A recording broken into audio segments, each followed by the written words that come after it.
श्रीराम समर्थ. श्रोते हो, आपण ऐकत आहात श्री गोंदवलेकर महाराज यांचे प्रवचन. देहच मी हा भ्रम. आपण कोण, आपले कर्तव्य काय हे कळणे जसे व्यवहारात जरूर असते, तद्वतच परमार्थात सुद्धा मी कोण हे कळले पाहिजे. ज्याला मी माझे म्हणतो तो मी नव्हे खास. माझा देह म्हटल्यावर मी त्याहून निराळाच नव्हे का? देहाला ताप आला तर मला ताप आला, देह वाळला तर मी वाळलो असे म्हणतो, हीच चूक, हाच भ्रम.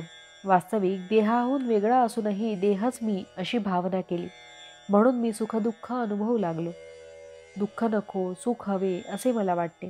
याचा अर्थ माझे मूळचे स्वरूप हे नित्य सुखरूपच असले पाहिजे. नदीच्या पात्रातले पाणी आणि तिथूनच भांड्यात आणलेले पाणी दोन्ही एकच. पण भांड्यातल्या पाण्याला चव किंवा स्वाद निराळाच येत असेल तर भांड्यात घाण आहे असे आपल्याला समजते. तसे सुखरूप असणाऱ्या आत्म्याचाच अंश असलेला जीव दुःखरूप झाला याचे कारण देहसंगती. एका गृहस्थाची बायको बाळंत झाली तेव्हा त्याच्या मित्राने डॉक्टरची मदत आणि अशा इतर अनेक बाबतीत धावपळ केली, पण त्याने सोयर मुळीच पाळले नाही. त्या मित्राप्रमाणे आपण देहाबाबत वागले पाहिजे. एखादे झाड काढायचे असेल आणि ते पुन्हा वाढू नये अशी इच्छा असली तर त्याची पालवी वर वर खुडून काम होत नाही. त्याच्या मुळाला पाणी घालणे बंद केले पाहिजे. तद्वतच संसारूपी वृक्षाला आम्ही अभिमानाचे पाणी वारंवार घातल्यामुळे तो इतका फोफावला आहे. तो अभिमान नष्ट केला पाहिजे. मी कर्म केले हा भ्रम टाकून दिला पाहिजे. खरा करता ईश्वर असताना जीव विनाकारणच मी करता असे मानतो. कर्तृत्व आपल्याकडे घेतल्यामुळे जीव सुखदुःख भोगतो. तेव्हा मी करता नसून राम करता ही भावना वाढवणे हीच खरी उपासना होय. आपल्या आयुष्यात ज्या ज्या गोष्टी घडतात त्या सर्व भगवंताच्या इच्छेनेच घडतात अशी पूर्ण खात्री झाली की मग सुखदुःख उरत नाही. ज्याची अशी खरी निष्ठा आहे त्याचे तेज काही निराळे नसते. अशा माणसाला अचल समाधान लाभते. किंबहुना हे साधुत्वाचे मुख्य लक्षण जाणावे. हे आपल्या अंगी यावे म्हणून साधनाची सर्व खटपट चालते. खरोखर तुम्हा सर्वांना आता पुन्हा एकच सांगतो की सदैव नामात राहण्याचा प्रयत्न करा आणि नीतीला धरून राहा. त्यानेच तुम्हाला भगवंत भेटेल. परमार्थात नीतीला, शुद्ध आचरणाला फार महत्त्व आहे.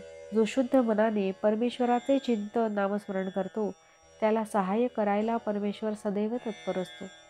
आपण त्या परमेश्वराला शरण जाऊन त्याच्या नामाचे प्रेम मागूया. दीनदयाळ भक्तवत्सल परमेश्वर कृपेचा वर्षाव करील याची खात्री बाळगा. भावार्थ, नामस्मरण समजून करावे. समजून म्हणजे राम करता या भावनेत राहून. जानकी जीवन स्मरण जय जय राम. महारुद्र हनुमान की जय. समर्थ रामदास स्वामी महाराज की जय. सब संतन की जय.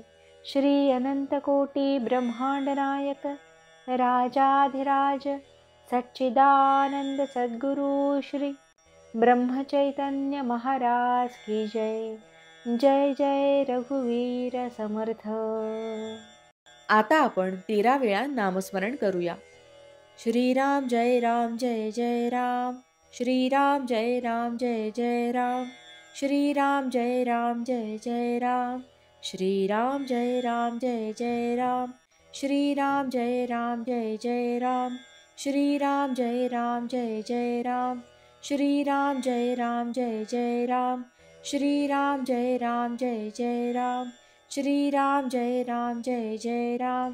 श्रीराम जय राम जय जय राम. श्रीराम जय राम जय जय राम. श्रीराम जय राम जय जय राम. श्रीराम जय राम जय जय राम. जय श्रीराम.